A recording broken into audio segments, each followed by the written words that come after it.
In this video, what we'd like to take a look at is the item card, and various things are important about items. We're using this Kronos database, and one of the things that's in this happens to be a chair. So I'm just going to pick this chair, and what I want to talk about here are some of the the important features of the item card itself.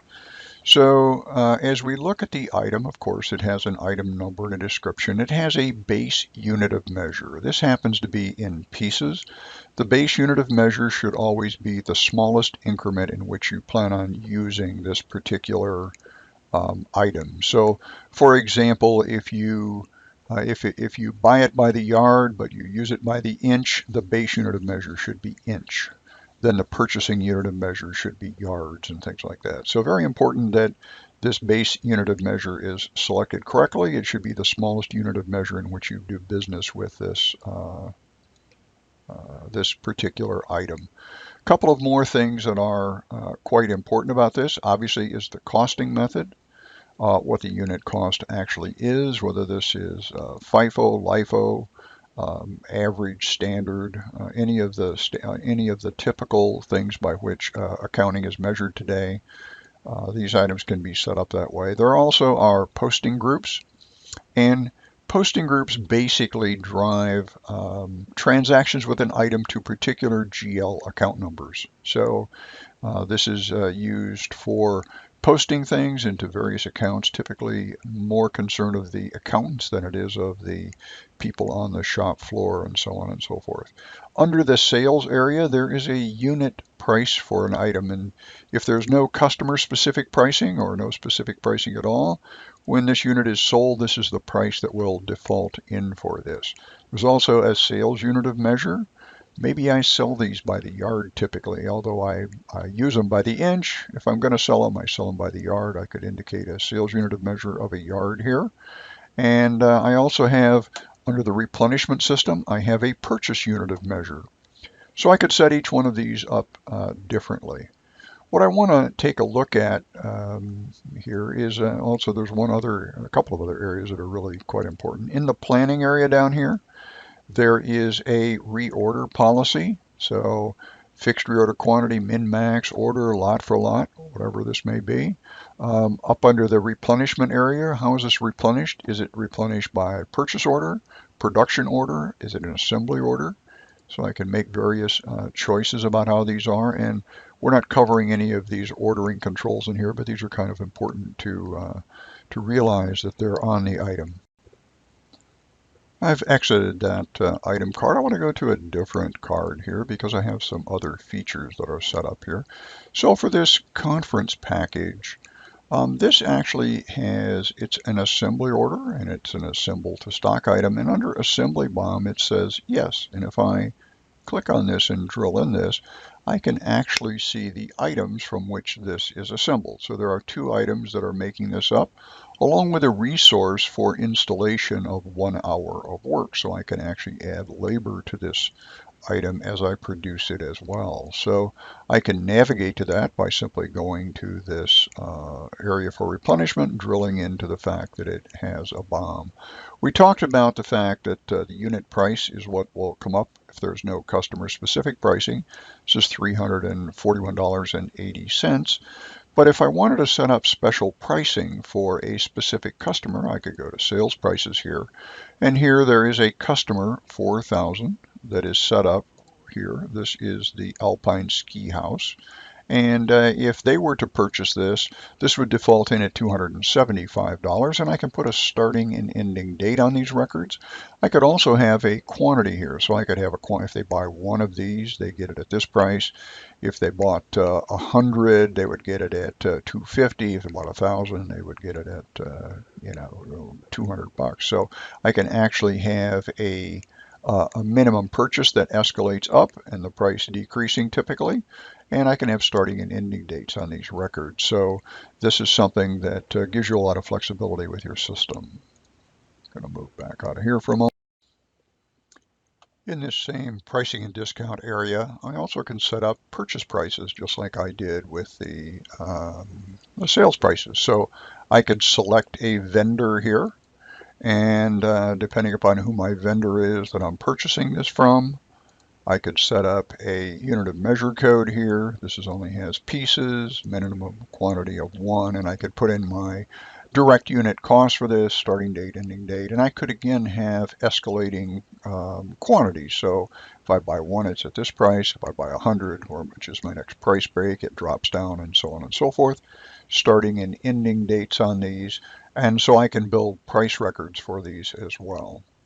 A couple of other things that are going to be of, I think, of interest to most of you.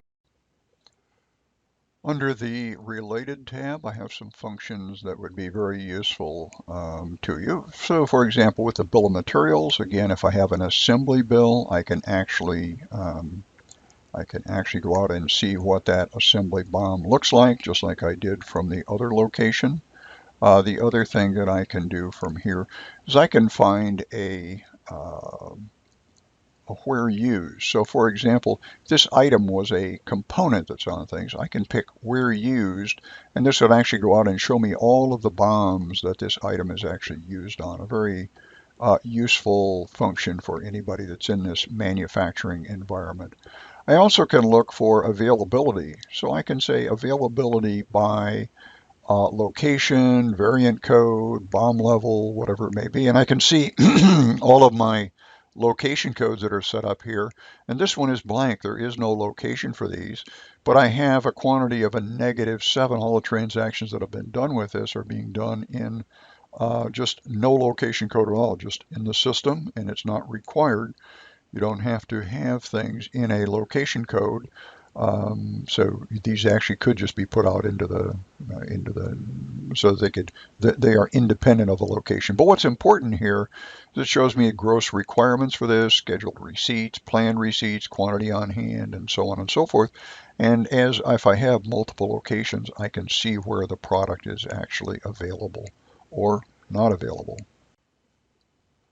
On this Related tab still, if we go to the warehousing function here, we can see stock keeping units for these, and stock keeping units can be set up for different warehouses that you have out here. If I click on this, this has a single stock keeping unit set up for it. It's in the east location, but I could have a different stock keeping unit set up for every one of my locations out here. And the reason for this is so that you can have different ordering controls on each of these different stock keeping units, because the stocking level that you keep in a warehouse out east may be different from the one out west, and so on and so forth.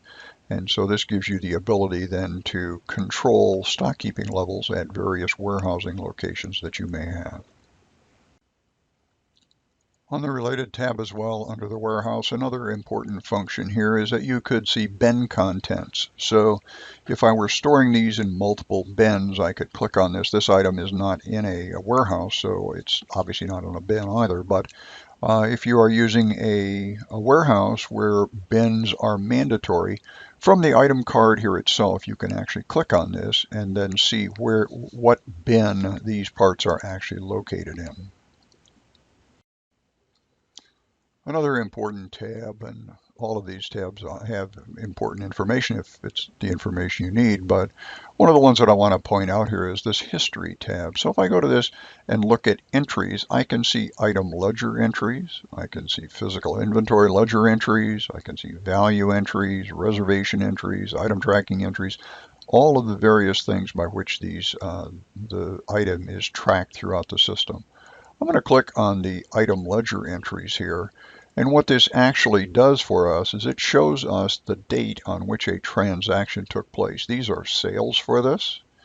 So on January 19th, 2020 and January 16th, 2020, we sold 2 and 5 of these units. These were the sale amounts for the units that we sold. And so this is a detailed transaction. Every time I purchase, consume, sell, adjust a transaction, Business Central will make an entry into this item ledger entry table. So if I want to track back my inventory transactions for any reason, this is one of the major places that you're going to want to look at. So this tracks the item ledger entries here. And then we also have another very important table that's used here, and this is the value entry table. And the value entry table is actually the overriding table that controls how much is actually posted out here, the expected cost, the actual cost. If you're adjusting items using the adjust cost item entry process, those transactions will take place here. You won't see those out on the item ledger entry table, but you'll see them back here, and these actually are affecting the cost of the item. So all costing transactions are written back here. All major transactions for purchase, sale, consumption, and so on and so forth are recorded in the item ledger entry table. So I'm going to exit from this item for a moment, and I've set up a new item out here. And this new item is called webbing. And what I did with this is I set this up to give you an example of how Business Central works with units of measure. So for example, I've set up the base unit of measure here for this as an inch. And then for my sales price, I have a base unit of measure of inch. But down here under the purchasing section, I've actually set this up as purchase unit of measure as yards. So I buy this product by the yard, but I sell it or I consume it by the inch. So I could also consume it with its base unit of measure of inch, and I could sell it in yards as well if I wanted to. So you have three different units of measure that you can use. Most importantly, the base unit of measure should be the smallest increment in which you actually use this particular item. So I want you to take a look at the purchase unit of measure here. If I drill into this, this will show you that I actually have three different units of measure set up for this. So inch is 1, because that's the smallest increment in which I use this particular item. Yard, there's 36 inches in a yard, so I set yard up and say there are 36 inches in my unit of measure called yard. And then in the roll, I can purchase this as a roll with 100 yards on it. So this would have 3,600 inches. I can use this in any of these three units of measure, and Business Central will do the transactions, the conversion for me to make all of these things come out exactly as they should. So the next thing we want to do is look at how this unit of measure transactions actually work. So I'm going to go to purchasing, purchase orders, and I'm going to create a new purchase order here by clicking the new button. I'm going to select a vendor. I'm going to buy it from this particular vendor. I'm going to say that this is the item is webbing, and I'm not going to put in a location or a bin code. Notice that it already came in as yards because that's the purchasing unit of measure. I'm going to buy 100 yards of this. My direct unit cost is $3.60 a yard. And these things that have red asterisks beside them are required fields. So in this particular case, I'm going to tell it that this is a non-taxable transaction. So I have this actually all set up and ready to process. Before there are two phases to this. One is the receipt. The second piece is the actual recording of the vendor's invoice for it. So if I want to do this all in one step, I can put the vendor's invoice number in here if I happen to know what it is, 99-1234. And this would actually then be all ready to receive an invoice at the same time. So before we actually do anything with this, what I want to do is hit this little down arrow that's here and pick select from the full list. And when I do this, I can pick manage and edit, and this will actually open up my item card so I can look at it. And now I can see that I have 3,600 inches on order, which is the purchase order I'm just creating now. I don't have any on hand. I don't have any on sales orders.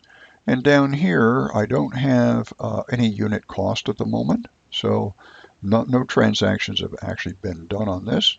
After we receive and invoice this, you'll see these transactions actually change for us. I'm going to escape out of here. So in order to actually receive this order and do anything with it, what we need to do is to first of all release the order. And we've made, I'm bringing this into a new location that I've set up called South. And I want to indicate what bin I'm going to take this in. So I'm going to take this into bin A100. And the system automatically defaults, I'm buying 100 of these, it automatically defaults to 100 here. But if I were receiving 50 of these, I could just modify this and say 50, and it would only receive 50 or 75 or whatever it actually is. And I filled in a vendor invoice number here. So I can simply post this transaction, and I can receive and invoice this. So this says finish the posting. It says, do you want to open up the posted invoice? If I actually want to see that invoice, I can click yes here, and this will actually take me out to the posted invoice and show me the invoice itself. So when a sales order or a purchase order is posted, it disappears from the system and it becomes a posted invoice. So this is the transaction that actually takes place when you completely receive and invoice a purchase order.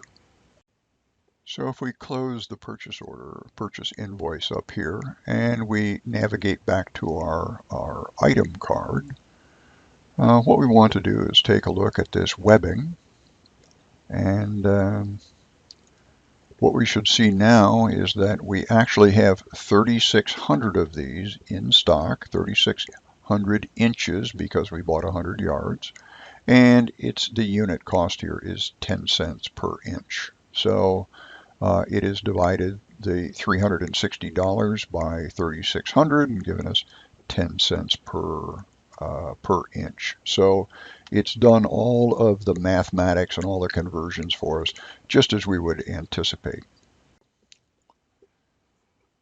The next thing that I'd like to take a look at with items is that there's a very useful feature up here that is, it's a search bar. And if you click on this and you just start typing in this, for example, 19.5, notice as I type, it finds the entries that I'm looking for here.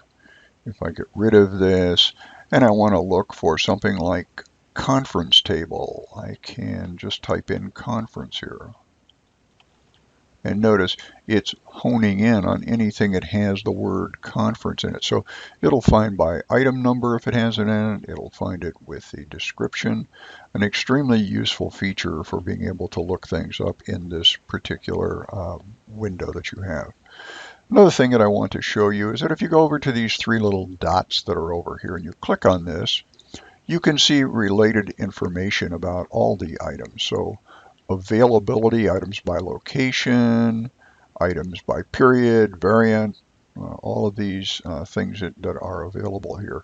When I look under, for example, sales, purchasing, I can find information on purchases, on sales, on warehousing. If I look under reports and I look under inventory, I can get inventory lists, catalog item sales, inventory availability, costing. So there's a whole group of different programs that I get here. Inventory turns, item transaction detail, statistics. I could get my top 10 inventory items here in terms of sales by just clicking on this. And here I can put in a particular item number, a posting group, a date filter. So I want to see things for a particular date out here. And so I have the ability then to actually look at this. I'm just going to preview this for a sec. I don't know that I've sold 10 items out here, but you get a nice looking little report that shows you your top 10 items.